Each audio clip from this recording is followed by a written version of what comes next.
Hello everybody, Miss Cullen here, and we are going to do pages 50 through 52. This is your test review. So Unit 8, test review. Okay, and I'm going to do the odds with you, and you're going to do the evens. And then I'm also obviously having this on Edpuzzle where you can kind of assess yourself and see if you're getting the answers right as you're going through this.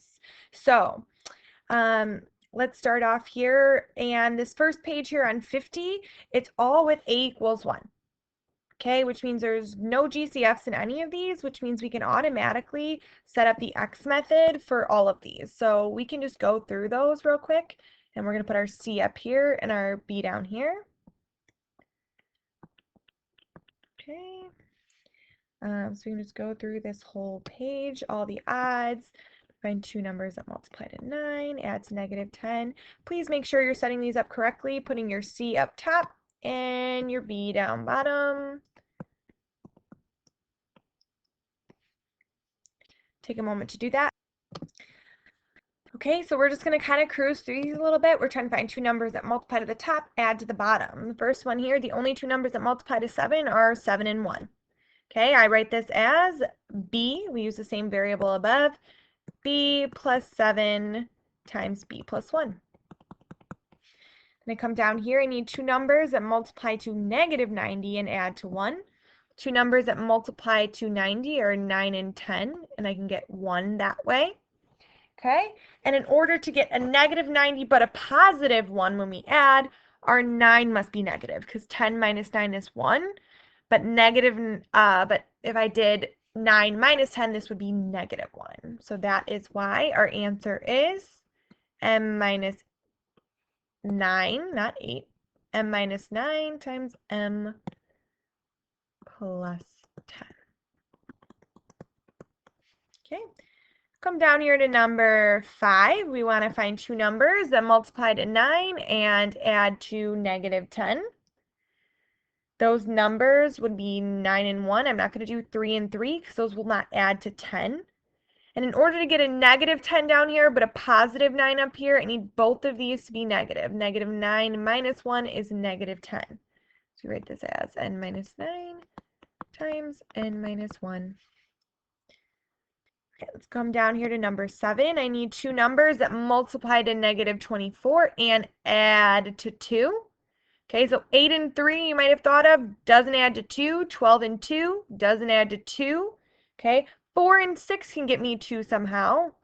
If I do 6 minus 4, that'll give me 2, and it'll give me a -24.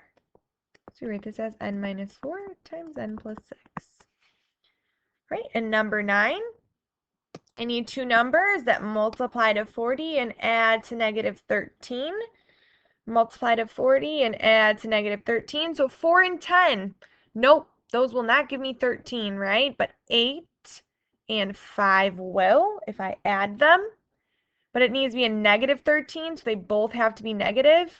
And negative times a negative is a positive, so that works. K minus 8 times K minus 5. Okay, let's come down here to number 11. I need two numbers that multiply to -56 and add to -1. Okay, so these numbers need to be close to each other, right? They need to be numbers that are close.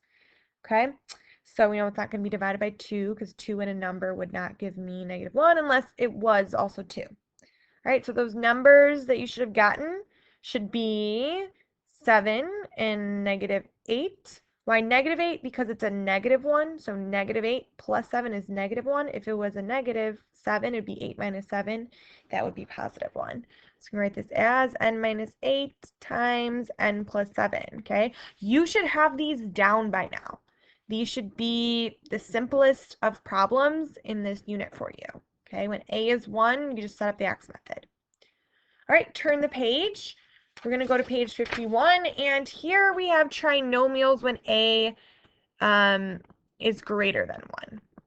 Okay, so when we have that, we're going to have to deal with box methods. Okay, so the first one here, like I said, I kind of favor towards box method 1.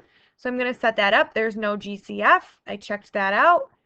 And I'm going to set up my box, 2t squared 5t goes down here, negative 3 here. Okay, 2t and 1t, prime numbers. And then I have 3 and 1 are the only options here. So if I put 3 here and 1 here, I have 6t and 1t. Yep, that can give me 5t. How? If I subtract this 1t, which means this much must be a negative 1 to get my negative 3. Cross as the answer, I have 2t minus 1 times t plus 3. Okay, let's keep moving and grooving here. Come down here. Is there a GCF for number 3? Nope. It looks like it almost. If that was a 6, there'd be a GCF, right? We could take out a 3. But nope, not here. So I'm going to set up my box. I have 3p squared. Negative 7p comes down here and negative 6 up here. My only options for 3 are 3 and 1. Okay, or 1 and 3. But I have a couple options for 6. Okay, it could be 6 and 1. Let's try that out. Well, that would be 18p and 1. That's not going to give me negative 7, right? Okay, what if I flip them? What if I do 1 and 6? 1 and 6, that'll give me 3p and 6p. Nope, won't work. Okay, so what if I do 3 and 2? Ooh, that'll give me 9p and 2p. Good, how could I get a negative 7 out of these two numbers? Well, if this was a negative 9 and I add 2, I'll have negative 7. Which means if this is negative 9, this must have been negative 3. Okay, because I need negative 6. Negative 3 times 2, that works. Everything works in my puzzle. I'm good to go. I have p minus 3 times 3p plus 2. Okay, come down to number 5. I do not have a GCF, so I can set up my box method right away. I have 6x squared, 7x down here, and negative 10. Now, this is where I would actually choose box method 2 first. Why? Because I have no prime numbers here. I have a lot of possibilities here. I have 3 and 2, 2 and 3, 6 and 1, 1 and 6. I have 5 and 2, 10 and 1, 2 and 5, right? So there's a million different possibilities. So I'm actually going to use box method 2 here. If you don't like this box method, you can use box method 1 and start figuring out some problems. Or some of you I know like box method 2 better, so I'm going to find two numbers that multiply to negative 60, remember a times c, and add to 7. Okay, 6 and 10 won't work, but 12 and 5 will work as long as we're subtracting 5. 12 minus 5 is 7. Okay, so this box method, once you do that, once you find those, you plug it in the box with our first term. Our first term is 6x squared. My last term is negative 10, and I'm plugging in 12x and negative 5x. Okay? And now I look at the rows first and look for my GCF. So I'm going to take out a negative 5 here because I have negatives in both terms, and I can divide both by 5. I'm going to take out a 6x here because I have x's in both, and I can take 6 from both. And then up here, I'm going to go by my column now. I can take out an x, that's it, right? And here I can take out a 2, right? And that's it. Okay, so now I have my answer, 6x minus 5 times x plus 2. Okay, you'll see how if you did it this way, it would take a while if you start plugging in, okay, what about 3x and 2x and 5 and 2, right? You're going to have to do a lot of guessing and check. Okay, this works better, I think, when you have at least one of them as prime, because then you don't have as many options. But when both of these have a lot of options, it gets a little tricky, and I would use box method 2. Okay, but either way, if you did get this right, you could come here and you could say, okay, well, I can kind of use it from here, right? If this is 6x and 1x, and this is 2, we'd have to flip those. This is 2 and 5. Okay, and this is negative. Then I would have 12x minus 5x, and that would work that way as well. 6x minus 5 x plus 2. Either way, you get the same answer. All right, turn the page. Last page here, we're going to do the odds on this page. Okay, the first one, there's no GCF. So I'm going to set up my box. I'm trying to find two things that multiply to 4x squared, add to 19x, and 21.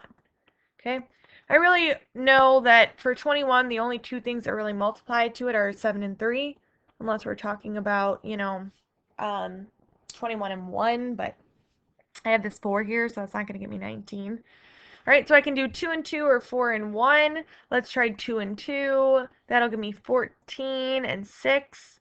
Nope, doesn't add to 19, but close. Okay, and obviously if you switch the 2's, it doesn't matter. So what about 4 and 1? Let's see, 4 and 1, that's 28 and 3. Nope. What if I flip those? 1 and 4, that's 7. And 12. Oh, 12 plus 7, right? 7x plus 12x is 19x. Perfect. Okay, so like I said, sometimes, guys, it takes a couple guesses and check. And we're good to go. All right, let's come down to number 9, no GCF, which means I can set up my box right away. I'm looking for 6y squared, negative 17y, and 5. Start with your prime number. The only two things that multiply to 5 are 5 and 1. Okay. 6, I have 6 and 1. That will give me 30 and 1. Nope. And then if I do it the other way, that's 11. I already know, so I'm just going to try something else. What about 3y and 2y? That will be 15 and 2. Oh, there we go. 15y, 2y. Okay, that gives me 17y, but I need a negative 17. How am I going to get negative 17? Well, both of these will have to be negative, which means both of these have to be negative. Negative 5 times negative 1 is positive 5, and it gives me that negative value over here. The negatives is where it gets a little tricky sometimes. Okay, so I have 3y minus 1 times 2y minus 5, and good to go. All right. Come down here to number 11. No GCF. Let's start with my box. 5n squared, 19n, and 12. Okay, the only two things that multiply to 5 are 5 and 1. 12, I got a couple different things though. I can do 6 and 2. That's 30 and 2. No. What if I flip those? I'll have 10 and 6. That won't work either. So eventually you don't have to write them all out, right? You can just kind of think in your head, well, if I do 2 here, and 6 here, that'll be 10 and 6. That won't give me 19. What about 3 and 4? That will give me 15 and, oh, there we go. 15n plus 4n equals 19n. Feels good when you get the puzzle, right? 5n plus 4 times n plus 3. All right, one more here. Almost a GCF, but no GCF. I have 4n squared, negative 17n, and 4. Whoa, okay. Well, what if I did 2's across the board? You know, I have n's, right? 2, 2, 2, 2. That would give me 4n plus 4n. Doesn't work. Okay? It doesn't matter if I flip my 2's, right? So we know that's not going to work. What if I kept these as 2, but I changed these to like 4 and 1? Let's see. 4 and 1. That would give me 8 plus 2. And even if I flipped these, it would still be 8 plus 2, right? So these can't be that either.